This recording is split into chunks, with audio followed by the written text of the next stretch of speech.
Good evening. A week into the new administration, and Tony Blair has announced plans for sweeping changes to the House of Commons' most regular ritual, the twice-weekly confrontation of Prime Minister's questions. He wants to roll the Tuesday and Thursday sessions into a single question time once a week for half an hour on Wednesdays. But some senior Tories, led by John Major, voiced concern at the possible motive and stressed the importance of the present arrangements in holding Prime Ministers to account. Others were more blunt. The leadership contender William Hague called Mr Blair's plan an abuse of power. Our political correspondent Lance Price reports. The Prime Minister hopes the next generation will view politicians with greater respect than they currently get, and he sees changing the ya-boo politics of question time as one way of achieving that, though he was clearly enjoying fielding questions today. Have you been Prime Minister before? No, this is my first time, really. Mr Blair has no illusions that the questions will always be that friendly, but nor does he want to go back to the point-scoring and name-calling of recent years. And frankly, Madam Speaker, only a dimwit would ask me to. Not that Mr Blair was averse to a bit of knockabout. Yeah. Weak. Weak.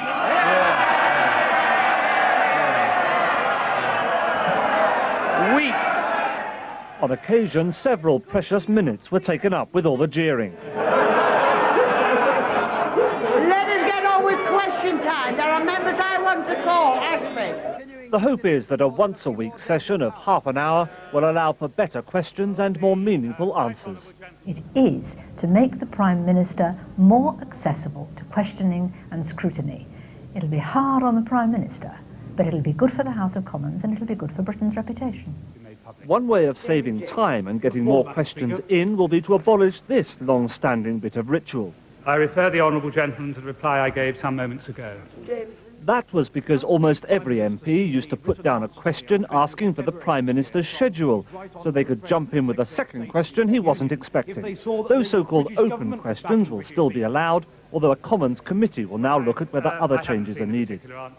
John Major considered changing the system when he first became Prime Minister, but according to the man who helped him prepare for the twice-weekly sessions, he quickly rejected the idea.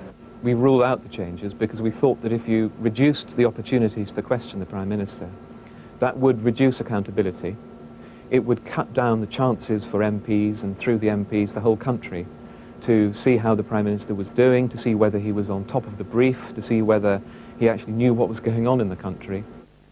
It was the former Prime Minister Harold Macmillan who made question time the institution that it's since become. A future Tory leader, Margaret Thatcher, used it to great advantage, even though hers were among the noisiest sessions on record. I have said that now 3 times. I have said it 3 times, and the honourable gentleman cannot hear it. Order. It's a very disorderly Prime Minister's question. We must hear the reply. This is how the Liberal Democrats depicted question time during the general election. They've long called for the changes announced today. We'll be watching out for this current government's tendency to want to control things its own way, but there's no doubt that question time had to be changed, and that a longer period of grilling used effectively instead of 2 short ones could be much more effective, especially if it's backed up by other reforms. With so many Labour backbenchers and so few Conservatives, Mr Blair was always going to get an easier ride at question time than Mr Major did, but no Prime Minister can force MPs to behave themselves, and much will still depend on whether they can contain their exuberance on Wednesday afternoons. Lance Price, BBC News, Westminster.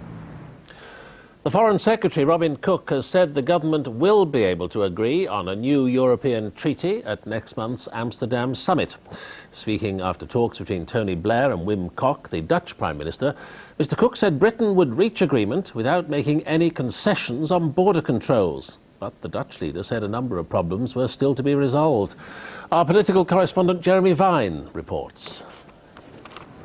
If the Dutch Prime Minister seemed to have a spring in his steps up Downing Street, it was hardly surprising. Wim Kok had gone out of his way to start a friendship with Mr Blair some months ago, and even entered unusual territory by endorsing him before the election. So it must have been a profound relief to find he was not having to make small talk with Mr Major in number 10. There's a lot of stuff we've got to go through, said Mr. Blair. Mr. Kok is clearly pleased some of that stuff is positive, because he's hosting next month's Amsterdam Summit on European Reform.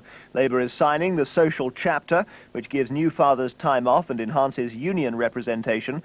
Working rights are supposed to be further improved by the employment chapter. The new government is happy with measures tackling fraud, which the last government didn't like, and is also prepared to give up the British veto in some limited areas, such as environmental policy. Discussing all that probably made for a rather refreshing experience for the Dutch team after years of Tory hardball. But as Mr. Cook looked on, eagle-eyed, Mr. Kok was admitting there were problems. Britain is refusing point-blank to give up border controls or its veto on defence issues.